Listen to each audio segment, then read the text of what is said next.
Periods miss होने से पहले प्रेगनेंसी के अलामात। क्या आप भी प्रेगनेंसी के लिए ट्राई कर रहे हैं और आप ये जानना चाहती हैं कि वो कौन सी अलामात हैं जो आपको अपना नेक्स्ट साइकिल मिस होने से पहले ये बता सकती हैं कि आप पे अल्लाह ताला ने अपनी रहमत कर दी है और आपने अल्हम्दुलिल्लाह कंसीव कर लिया है और अब आप अपना एक प्रॉपर तरीके से ख्याल रखना स्टार्ट कर दें। अपने डॉक्टर से अपॉइंटमेंट अपनी लें, अपना डॉक्टर डिसाइड करें ताकि आप आने वाली इस खुशखबरी को अच्छे तरीके से एक एंजॉय कर सकें और एक प्रॉपर प्लानिंग से अपनी प्रेगनेंसी को चला सकें। तो ये वीडियो बिल्कुल आपके लिए है। इस वीडियो में हम ऐसी 10 अलामात के बारे में बात करेंगे जो आपका नेक्स्ट साइकिल मिस होने से पहले ही आपको ये बता देंगी कि आप माशाल्लाह से प्रेग्नेंट हैं। वीडियो को एंड तक लाजमी देखिएगा ताकि आप इन तमाम साइंस के बारे में जान सकें और आप देख सकें कि आप में इनमें से कौन से अलामात हैं और आप टाइम से अपनी केयर करना स्टार्ट करें।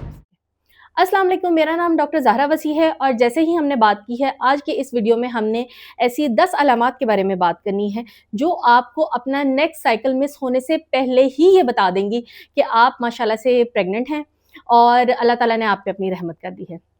अच्छा, इसमें एक चीज़ मैं आपको बताती चलूँ कि जो प्रेगनेंसी का एक डेफिनेटिव टेस्ट है, यानी कि जो एक यकीनी टेस्ट है, वो आपका पीरियड्स का साइकिल मिस होने के बाद जो हम यूरिन में करते हैं, यूरिन प्रेगनेंसी टेस्ट यूपीटी, वो है या फिर उसके बाद जो हम एक स्कैन करते हैं, जो अर्ली प्रेगनेंसी में एक आपका अल्ट्रासाउंड होता है जिसमें हम देखते हैं कि बच्चे की फॉर्मेशन ठीक है और बच्चे के दिल की धड़कन बन गई है, ये यकीनी है।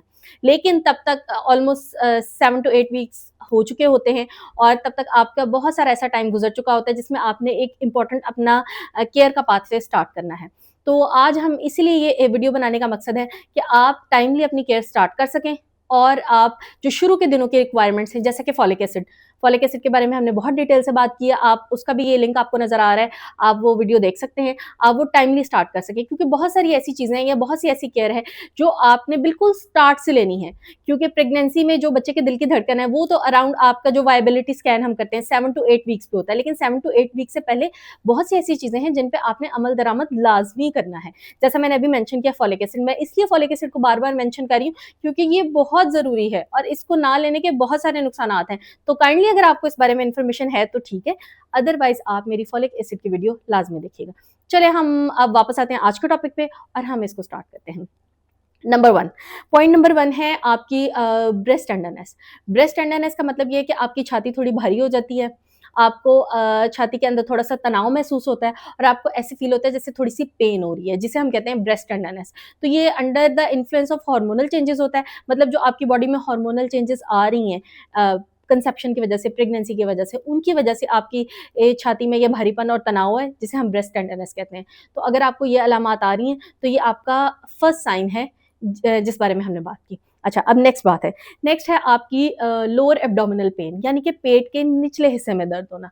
जैसे कि कुछ बहुत सारी खवातीन ने ये एक्सपीरियंस किया होगा कि आपको प्रेगनेंसी अगर आपके पहले से बच्चे हैं तो प्रेगनेंसी में भी पेट के निचले हिस्से में हल्की हल्की सी दर्द होती है और अगर आपका फर्स्ट बेबी है या अभी आप इस प्रोसेस से नहीं गुजरे तो आपने कभी ना कभी मेंसेस की पेन एक्सपीरियंस लाजमी की होगी कि जो आपका मेंस्ट्रुअल साइकिल है, मेंसेस आने से पहले भी आपको पेट के निचले हिस्से में हल्की हल्की सी एक वो दर्द होती है, निगी निगी सी दर्द, लोअर एब्डोमिनल पेन। तो बिल्कुल वैसी ही दर्द आपकी प्रेगनेंसी जब आपको होती है उसके स्टार्ट में भी होती है। तो अगर आपको ये हो रही है तो ये भी इस चीज़ की अलामत है कि आपकी बॉडी में ऐसी हार्मोनल चेंजेस आ रही हैं कि आपके यूट्रस में ऐसी चेंजेस आ रही हैं जिसकी वजह से आपको ये पेन फील हो रही है। तो ये था हमारा पॉइंट नंबर 2। अब हम बात करते हैं पॉइंट नंबर 3 की। पॉइंट नंबर 3 है हमारा विजाइनल डिस्चार्ज। विजाइनल डिस्चार्ज पे भी हमने काफ़ी डिटेल से वीडियो बनाई है, वो आप देख सकते हैं। उसमें 2 कैटेगरीज है हमारे पास, एक होता है नॉर्मल विजाइनल डिस्चार्ज और एक होता है इन्फेक्टिव विजाइनल डिस्चार्ज, यानी कि जिसमें इन्फेक्शन है। तो जो आपका अगर आपको इन्फेक्शन नहीं भी है तो एक जो फीमेल है उसके साइकिल में कुछ डेज ऐसे होते हैं जब नॉर्मल जो विजाइनल डिस्चार्ज है उसकी अमाउंट भी ज़्यादा होती है, ज़्यादा अमाउंट में आपको विजाइनल डिस्चार्ज फील होता है। तो प्रेगनेंसी के स्टार्ट में भी एग्जैक्टली यही चीज़ होती है कि आपको जो आपका विजाइनल डिस्चार्ज है वो थोड़ा ज़्यादा अमाउंट में होता है, कोपियस होता है और थोड़ा सा थिक होता है और थोड़ा स्टिकी सा होता है। तो अगर आपको इस किस्म का डिस्चार्ज आ रहा है तो ये भी आपकी अलामत है कि ओवुलेशन हो चुकी है और अब आपने कंसीव कर लिया है और उसके जो हार्मोनल चेंजेस आपके अंदर आ रही हैं उसके इन्फ्लुएंस में आपका विजाइनल डिस्चार्ज ज़्यादा हो रहा है और ये discharge through out the pregnancy भी ज़्यादा रहता है। लेकिन इसमें और एक इन्फेक्टिव जो इन्फेक्शन वाला डिस्चार्ज है उसमें फ़र्क करना बहुत ज़रूरी है। उसके लिए आप मेरी वीडियो भी देख सकते हैं और फर्दर अगर कोई क्यूरी है तो वो भी आप पूछ सकते हैं। तो ये था हमारा पॉइंट नंबर 3। पॉइंट नंबर 4 है एक्नी, यानी कि अगर आपको पहले आपकी स्किन बिल्कुल क्लियर है, साफ है और अब आपको पिंपल्स का मसला हो रहा है, कहीं न कहीं कोई पिंपल ब्रेकआउट हो रहा है, कोई एक्नी ब्रेकआउट आपको हो रहा है, तो वो भी एक हमारा जो हार्मोन है प्रोजेस्टेरोन, उसके इन्फ्लुएंस में ये सारी चीज़ें होती हैं और प्रोजेस्टेरोन एक हेल्दी नॉर्मल प्रेगनेंसी को सपोर्ट करने के लिए नेचुरली आपकी बॉडी से निकलता है। तो under the influence of progesterone, यानी कि प्रोजेस्टेरोन के असर में आपकी स्किन के ऊपर एक्नी के ब्रेकआउट्स ज़्यादा होते हैं। तो ये भी एक आपकी अलामत है कि आपने माशाल्लाह से कंसीव कर लिया है। नेक्स्ट है हमारा पॉइंट नंबर 5। पॉइंट नंबर 5 वैसे एक बड़ी ही कॉमन सी चीज़ है, लेकिन अब चले मैं उसको फिर भी मेंशन कर देती हूँ, जो है हमारा नॉज़िया एंड वॉमिटिंग, उल्टी मतली, कि अगर आपका दिल बहुत ज़्यादा खराब हो रहा है, आपको कुछ खाने को दिल नहीं कर रहा। अच्छा, इसकी भी 2 फ़ॉर्म्स होती हैं। एक तो ये होता है कि बाकायदा तौर पे आपको उल्टी आ जाती है और दूसरा ये होता है कि आपका खाना खाने को दिल नहीं करता। लाइक आपके सामने आप खाना पड़ा हुआ है, आपका इवन फ़ेवरेट फूड भी पड़ा हुआ है, आप खाना चाहते हैं लेकिन आपसे खाया नहीं जाता, जैसे आपका दिल खराब होता है उसको देख के, तो ये भी नॉज़िया की एक फ़ॉर्म है। तो ये भी एक अलामत है कंसेप्शन की। नेक्स्ट है हमारे पास पॉइंट नंबर 6। पॉइंट नंबर 6 है कि आपकी बॉडी के अंदर जैसे स्वेलिंग हो जाती है, सूजन सी हो जाती है, आपको अपना जिस्म भारी-भारी सा महसूस होता है। आपको इस तरह लगता है जैसे मेरे कपड़े टाइट हो गए, ड्रेस साइज़ भी आपके चेंज हो जाते हैं। वाटर रिटेंशन की वजह से ये होता है, यानी कि आपके जिस्म में पानी इकट्ठा हो रहा है। आपके जिस्म में एकदम से आपने फैट गेन नहीं कर लिया कि बहुत ज़्यादा चर्बी आपको चढ़ गई है प्रेगनेंसी के इतने स्टार्ट में ही, ऐसा नहीं है। ये वाटर वेट होता है कि आपके जिस्म में पानी इकट्ठा हो रहा है, वाटर रिटेंशन हो रही है और ये भी प्रोजेस्टेरोन के इन्फ्लुएंस में होता है। तो ये भी एक अलामत है कि आपने कंसीव कर लिया है माशाल्लाह। अब नेक्स्ट है हमारा पॉइंट नंबर 7। पॉइंट नंबर 7 ये है कि आपको साँस बहुत ज़्यादा चढ़ता है। अच्छा, अगर तो आप एनीमिक हैं, आप में खून की कमी है, तो आपका नॉर्मल रूटीन में भी आपको साँस चढ़ेगा। लेकिन हर फीमेल को अपना एक लेवल पता होता है। जैसे नॉर्मल फिज़िकल एक्टिविटी करने से आम फीमेल्स को साँस नहीं चढ़ता। जैसे हम छोटे-मोटे काम कर रहे हैं, घर के काम कर रहे हैं, बेडशीट वगैरह ठीक कर रहे हैं या किचन के काम कर रहे हैं, तो मोस्टली हमें साँस नहीं चढ़ता।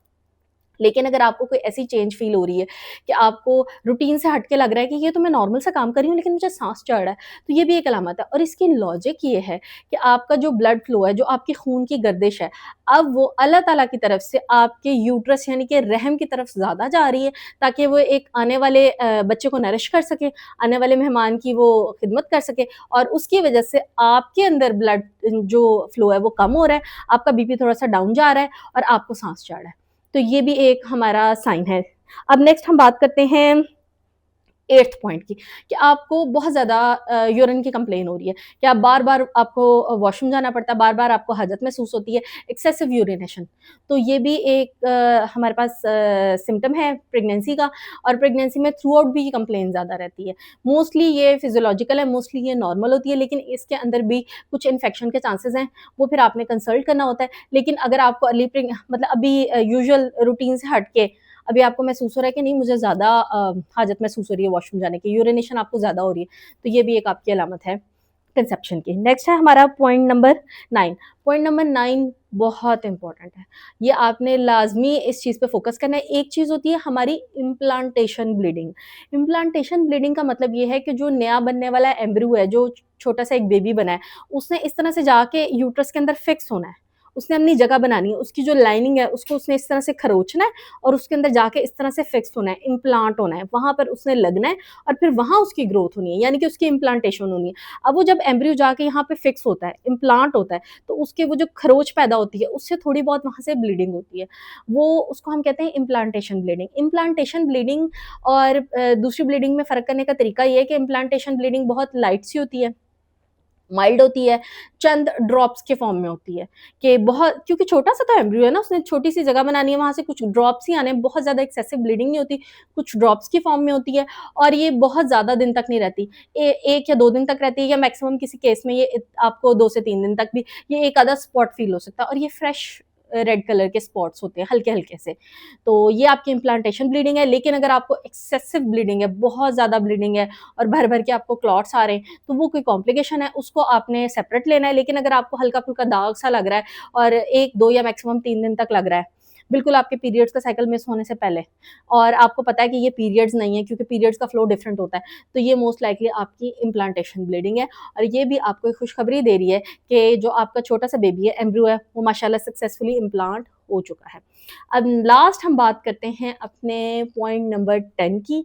पॉइंट नंबर 10 हमारा एक डेफिनेटिव टेस्ट है, एक यकीनी टेस्ट है जिससे हम प्रेगनेंसी का पता लगा सकते हैं, जो कि है हमारा ब्लड टेस्ट, यानी कि ब्लड के अंदर हमारा बीटा एचसीजी का लेवल। जो हम यूरिन का टेस्ट करते हैं, यूपीटी, यूरिन प्रेगनेंसी टेस्ट, उसमें भी हम बेसिकली बीटा एचसीजी को ही देखते हैं। लेकिन अब देखें, जो बीटा एचसीजी है, वो आपका वो जो एम्ब्रियो वहाँ पे इम्प्लांट हुआ है आपके यूट्रस में, वहाँ से वो केमिकल्स आपके निकलने हैं जो एक ग्रोइंग फीटस के बच्चे के हैं, वो जाने हैं आपके ब्लड में।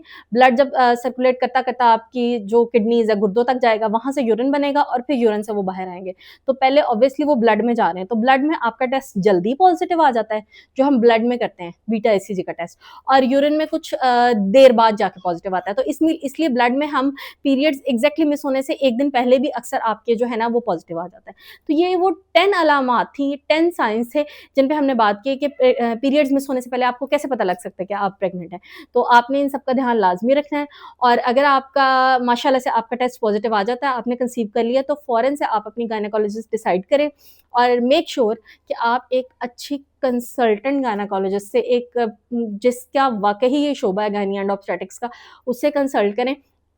क्योंकि बेसिकली डिलीवरी करना कोई काम नहीं है, लेकिन आपकी प्रेगनेंसी को एक अच्छे तरीके से मैनेज करना, आप में कोई कॉम्प्लिकेशन ना हो, और अगर हो जाती है तो उसको हमने किस तरीके से लेके चलना है, ये सारी एक आर्ट है जो कि एक वही बंदा कर सकता है जिसने इस शोबे में ट्रेनिंग की है और इससे रिलेटेड एजुकेशन हासिल की है। अगर हमारी किसी भी किस्म की हेल्प की आपको ज़रूरत हो तो मोस्ट वेलकम, आप कमेंट्स में बताएं या आप पर्सनल मैसेज करें, नंबर्स आपको नज़र आ रहे हैं।